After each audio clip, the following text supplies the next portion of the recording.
찬미 예수님, 오늘 이 시간은 답을 빨리 얻기 위한 시간이 아니라 우리 각자가 지금 어디에 서 있는지를 정직하게 바라보는 시간이 되었으면 합니다.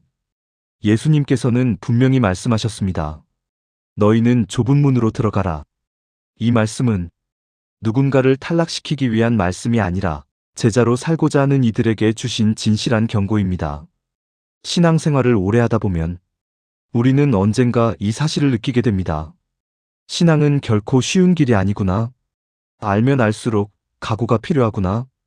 그래서 오늘 우리는 좁은 문을 통과하라고 말하기보다 그 문 앞에 서 있는 서로 다른 신자들의 모습을 함께 바라보려 합니다. 먼저 문을 보지 못하는 신자들이 있습니다. 이들은 교회를 떠난 사람들이 아닙니다. 미사에 나오고 기도도 하고 신앙인으로 살아갑니다. 그러나 삶의 방향은 오랫동안 바뀌지 않습니다. 왜일까요? 그 이유는 의지가 약해서가 아니라 신앙이 삶의 전부가 아니라 삶의 일부가 되어버렸기 때문입니다. 말씀은 듣지만 결정은 늘 세상의 기준으로 하고 기도는 하지만 선택의 순간에는 기도가 빠집니다. 예수님께서는 이를 이렇게 표현하십니다. 그들의 마음이 무뎌졌다. 마음이 무뎌진다는 것은 죄를 짓는다는 뜻이 아니라 하느님의 음성에 더 이상 놀라지 않는 상태입니다. 이때 필요한 것은 책망이 아닙니다. 필요한 것은 성령의 조명입니다. 성령께서는 우리를 즉시 거룩하게 만들지 않으시지만 우리가 무엇을 보고 있는지를 깨닫게 하시는 분입니다. 지금 나는 하느님의 문을 보고 있는가? 아니면 내가 만들어 놓은 다른 출구를 보고 있는가? 부자 청년은 예수님께 진지하게 다가옵니다. 선한 스승님, 제가 영원한 생명을 얻으려면 무엇을 해야 합니까? 그는 계명도 알고 있었고 실제로 지키며 살아왔다고 말합니다. 겉으로 보면 그는 이미 신앙 안에 서 있는 사람입니다.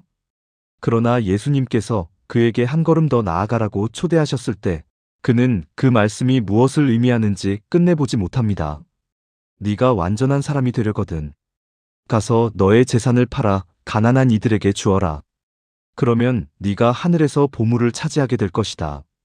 그리고 와서 나를 따라라. 이 말씀은 벌이 아니라 초대였지만 청년은 자기 삶의 구조를 내려놓지 못하고 돌아섭니다. 성경은 말합니다. 그는 많은 재물을 가지고 있었기 때문이다. 부자 청년은 예수님을 거부한 사람이 아니라 자기가 붙들고 있던 것이 하느님보다 앞서 있다는 사실을 끝내보지 못한 사람입니다. 문은 열려 있었지만 그는 그것을 문으로 인식하지 못했습니다. 두 번째는 문을 분명히 보고 있지만 들어가지 못하는 신자들입니다. 이들은 오히려 신앙적으로 예민한 사람들입니다. 말씀을 알고 자기 삶의 모순도 알고 그래서 두려움이 큽니다. 저 문으로 들어가면 지금의 나를 버려야 할 것 같고 내가 쌓아온 관계와 안정이 무너질 것 같습니다. 그래서 문 앞에서 오래 서 있습니다. 이들이 못 들어가는 이유는 용기가 없어서가 아닙니다. 혼자 들어가야 할 것 같아서 두려운 것입니다. 성령은 용기를 내라고만 말씀하지 않으십니다. 성령은 내가 너와 함께 들어간다고 말씀하십니다. 너희는 두려움의 영을 받은 것이 아니라 자녀의 영을 받았다. 문 앞에서 발이 떼어지지 않는 신자에게 성령은 용기보다 먼저 동행의 확신을 주십니다. 빌라도는 예수님을 모른 사람이 아닙니다. 오히려 그는 예수님이 무죄하다는 것을 분명히 알고 있었습니다. 그는 진리에 대해 질문할 만큼 예수님 앞에 서 있었고 선택할 수 있는 권한도 가진 사람이었습니다. 그러나 빌라도는 그 진리를 붙들 용기를 내지 못합니다. 사람들의 소리, 자기 지위, 불이익에 대한 두려움 앞에서 그는 손을 씻고 물러섭니다. 빌라도의 비극은 무지가 아니라 결단하지 못한 알리입니다. 그는 문을 분명히 보았지만 그 문을 통과했을 때 감당해야 할 대가가 두려워 그 앞에서 멈춰섰습니다. 그래서 그는 예수님을 정죄한 사람이기보다 알면서도 선택하지 못한 사람으로 남습니다. 세 번째는 이미 문 안에 들어섰지만 더 나아가지 못하는 신자들입니다. 이들은 한때 분명히 결단했습니다. 변화를 시작했고 기도했고 싸웠습니다. 그러나 시간이 흐르면서 지치고 반복되는 실패 앞에서 이런 생각이 스며듭니다. 이만하면 충분하지 않을까? 이 정도 신앙이면 되지 않을까? 이때 우리는 멈춰섰다는 이유로 자신을 포기해버리지 않도록 조심해야 합니다. 성경은 말합니다. 낙심하지 말고 계속 좋은 일을 합시다. 포기하지 않으면 제때의 수확을 거두게 될 것입니다. 멈춰 서 있다는 것은 타락했다는 뜻이 아니라 아직 길 위에 있다는 증거입니다. 엠마오로 가던 두 제자는 예수님을 몰랐던 사람들이 아닙니다. 그들은 예수님을 따랐고 희망을 걸었고 함께 걸어온 제자들이었습니다. 그러나 십자가 사건 이후 그들의 기대는 무너졌고 마음은 지쳐버렸습니다. 우리는 그분이 이스라엘을 해방시켜 주실 분이라고 기대하였습니다. 이 말은 불신앙의 고백이 아니라 실망한 신자의 고백입니다. 그들은 신앙을 버린 것이 아니라 더 이상 앞으로 나아갈 힘을 잃고 뒤로 걷고 있었습니다. 부활하신 예수님께서는 그들을 꾸짖지 않으시고 함께 걸으시며 말씀을 풀어주십니다. 그리고 빵을 떼실 때 그제야 그들의 눈이 열립니다. 엠마오 제자들은 문 밖에 있던 사람들이 아니라 문 안에서 상처 입고 멈춰 선 사람들이었습니다. 그런데 주님은 그 자리에서 다시 예루살렘으로 돌아갈 힘을 주십니다.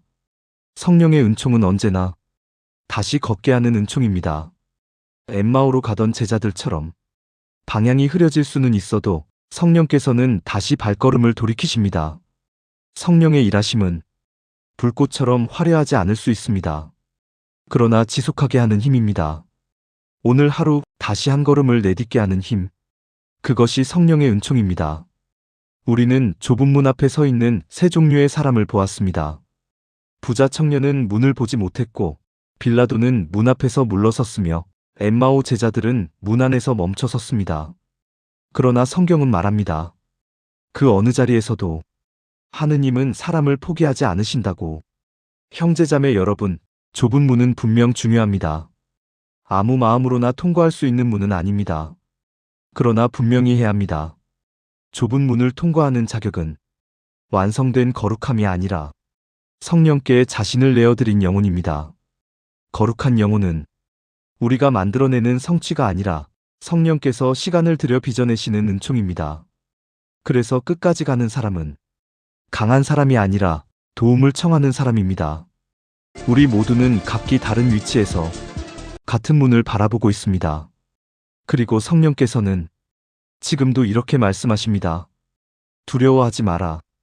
이 문은 너를 걸러내기 위한 문이 아니라 너를 살리기 위한 문이다.